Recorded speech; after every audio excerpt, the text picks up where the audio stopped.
Aquarius, welcome to your May 2022 General Tarot reading. It's Rena here, using the Cosmic Slumber deck.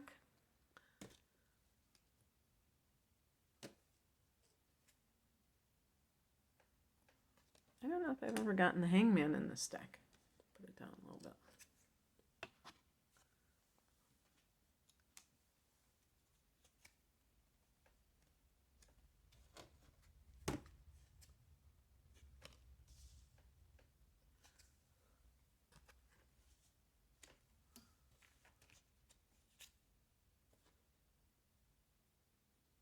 Pick an additional card because of the nature of this card. Okay. I like it. I like it. The heart of the matter is the Hangman. So this is a card of waiting. As Tom Petty's saying, the waiting is the hardest part. But sometimes it can mean that you're in a holding, well, not, I don't know if it's a holding pattern, or I would characterize it as more of a feeling of being in no man's land. Like you want something to happen, but somebody else is pulling the strings. And an example would be seeing if you're going to get a certain job, but you're not getting called back yet, and you're tempted to find out, have they made a decision? Or if you're involved with someone and they're involved with somebody else and they're telling you that they're going to get divorced, and it just keeps dragging on, and you're like, I'm in limbo. That's the word I was looking for. You're in this state of limbo. And by the way, I'm not endorsing extramarital affairs. I'm just talking about what some people find themselves involved in, because the Lover's card is in the past position. I love this Lover's card. It reminds me of like a hippie Aquarian chick, like a, you know.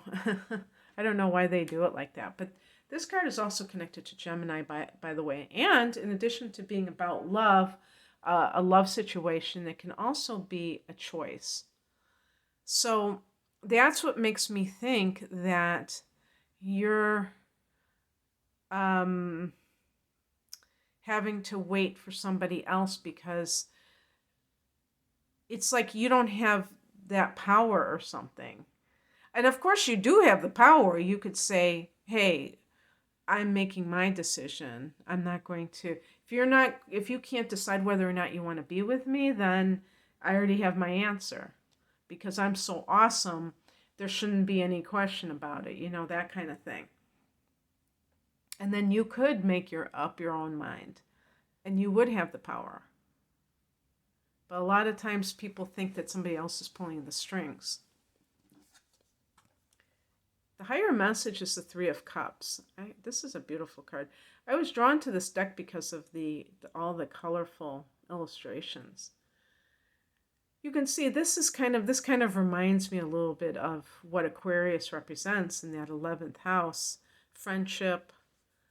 But this can be like a celebration even. And as a higher message card, I think one obvious possibility is that it's showing you that you can take refuge in your friends. If you have been kind of, I wouldn't say obsessed about a particular relationship, but you've just been so immersed in it that you haven't been involved with other people, you know, that might be the best medicine for you, because it can remind you that you have support out there if you are going through something like a relationship that doesn't seem to really ever gel or something. You can get other people's feedback. Now, I don't recommend always doing that, because sometimes we have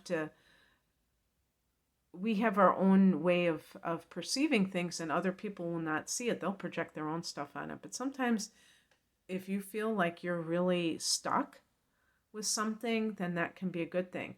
Also, if this is something to do with work related, maybe there are people who could put in a good word for you. Maybe you haven't used your friends in a positive way. Like, hey, is there a job? I keep like waiting for this this employer to call me back, and is there any openings where you are? That kind of thing. What crosses you is the Four of Swords. So this is basically a card of rejuvenation. I look at this as reflection and even planning to some degree, although I don't know if that's how it was intended to be. That might be more like, the Seven of Swords, like strategizing. But I see even the Four of Swords, because number 4 connects with Saturn, and that is about discipline and order. So like ordering your thoughts, getting your mind together, like what it is that you want, but also at the same time honoring your body and what it's going through and what it needs. Maybe if you're like in this state of limbo, you could use it to rest. Maybe that's what you need to do, and you're so busy trying to wait for something to happen that it becomes stressful. So letting go, that's another thing about the Hangman. It could be letting go and letting God, and not having to control a situation. And come to think of it, here what's coming in is a Chariot card. So this is victory. This is the horses of, well, this isn't horses, the lions of duality, the black and white lions that represent the binary choice that the Lover's card might represent. It's right under the Lover's card. So, and I would say the person is right in the middle of that. So sometimes we think that we have to make a choice between two things, and that puts a lot of pressure on us. And we can go in the middle path. It doesn't have to be one or the other. Like, for instance, if there are two people that you are trying to choose from, maybe the choice is, I'm going to leave both of them alone. And that's been the thing you couldn't wrap your brain around, is that you don't need, sometimes if you can't choose between two things, neither one of them is acceptable.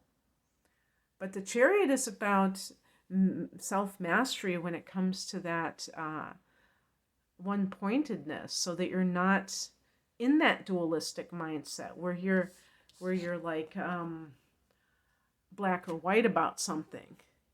The outcome, and I did pick an additional card, is the Seven of Cups, and this is like a card of wishful thinking or muddled thinking sometimes.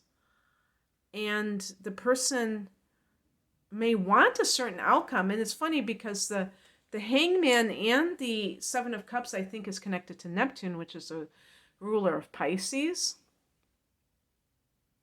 So that wishful thinking definitely could be associated with how Pisces operates.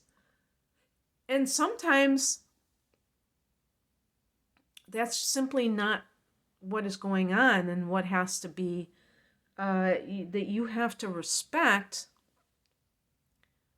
another possibility that you can't see right now. Aquarius is a sign that is a fixed sign, and if you have Mercury in Aquarius, then you can get fixated on certain concepts. Obsessed, fixated means obsessed. And because of that, it may be hard for you to switch gears and to say, you know what, I don't need that anymore. Maybe at one point it served a purpose, but I don't need it anymore. And I don't need to be hung out to dry. I don't need to be somebody else's sacrifice because this is a sacrificial energy. Maybe you need to get off the cross. Venus and Pisces, relationships that are, too one-sided, too sacrificial, too painful, that kind of thing. But so I picked a clarification card, and I got the Three of Torches, which is the Three of Wands. You want more right now. You're, with the Chariot, you might even, I think these two cards could be traveling even. And it's getting out of that little narrow box that the Hangman may keep you hung up on something or someone. And you need that expansion in order to free yourself, because there's a freedom with the Three of Wands. And Aquarius loves freedom. But sometimes we all we wander into a situation where we're anything but free. So anyway, that's what I have for you, Aquarius. I hope that this resonated. If you would like a private reading, I'm primarily an astrologer. I'm promoting my double readings because they are reduced in price since you're buying 2 full-length readings. I have double chart readings, and then I have a chart reading along with a full-length tarot reading. You can find out more information about these readings at the link below. Thank you for watching. Take care. Bye.